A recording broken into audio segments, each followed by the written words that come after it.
पचे इसका फंडा।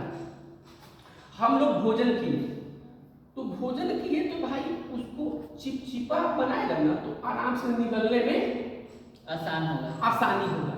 अच्छा एक और चीज समझिए, भोजन आप कर लिए, अगर यह पाइप टेढ़ा नहीं होता, यह पाइप टेढ़ा नहीं होता तो भोजन खाते तक क्या कपड़ा पेट में जाता है, ढम सीना गिरता, भोजन क्या करे ढम सीना गिरता।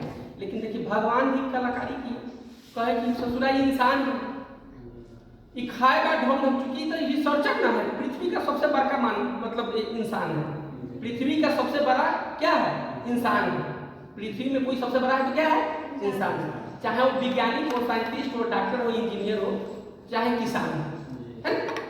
अब देखिएगा क्या है, अब भगवान जो है इसको जो है थोड़ा सा ऐसा बनाए कि आराम से भोजन फिसलने में आसान हो, और नहीं तो टेढ़ा नहीं होता तो क्या करता, एक बार तो ढम सीना, एक बार खाता ढम सीना पेट में, है ना। तो उसको भगवान भी बहुत सिस्टम से बनाए, समझ रहे बात को, सिस्टम मतलब ऐसा बना टेढ़ा कि फिसलने में आसान। आगे बढ़े, समझ में आ रही है। चल और इसमें समझिएगा, म्यूकस क्या हो गया, चिपचिपा हो गया। अब इसोफेगस की बात करें, ये इसोफेगस मुख बुआ ग्रास नली की बात हो रही है, तो बाबू इसोफेगस जो होता है ना 25 सेंटीमीटर होता है, कितना होता है 25 सेंटीमीटर होता है। इसका काम होता है भोजन को अंदर लेना है। इसोफेगस में भोजन थोड़ी ना पचता है, बार बार हो रहा है कि भोजन पेट में पचता है, डाइजेशन होता है, इसोफेगस से सिर्फ भोजन को अंदर लेते हैं, ठीक है। इसके बाद ग्रास नली, ग्रास नली जब ग्रास नली के जस्ट नीचे होता है ग्रसनी, जिसको हम लोग हवा पाइप बोलते हैं, वाइड पाइप बोलते हैं, उसमें क्या है हम लोग सांस लेते हैं उस नली से, ठीक है। चलिए अब जो है इसोफेगस भोजन को धक्का देने के लिए, भोजन को धक्का देने के लिए, तो जब भोजन को जब धक्का, देखिए जैसे खाए, ये देखिएगा ऐसे करते हैं, धक्का देता है ना अंदर, तो ये भोजन जाता है। तो इसमें इसमें क्या होता है कि इसमें जो है पेरिस्टाइसिस वर्क करता है।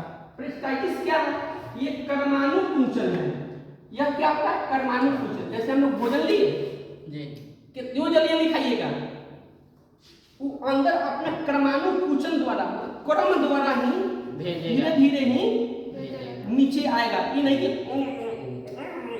एक बार नहीं जाएगा, वो क्या है ना, मतलब आप कितना भी तेजी कीजिएगा तो वो अपने सिस्टम से ही धीरे धीरे ही नीचे गिरेगा, उसको हम लोग बोलते हैं कर्माणु कुंचन विधि, ठीक है। क्या बोलते हैं कर्माणु कुंचन विधि, है ना, क्या बोलते हैं कर्माणु कुंचन विधि, और इसको इंग्लिश में बोलते हैं पेरिस्टाल्सिस, ठीक है। कर्माणु कुंचन विधि होता है, भोजन नीचे गिरता है किस विधि द्वारा, कर्माणु कुंचन, धीरे धीरे करके गिरता है, क्रम बाय क्रम, हाँ ठीक है।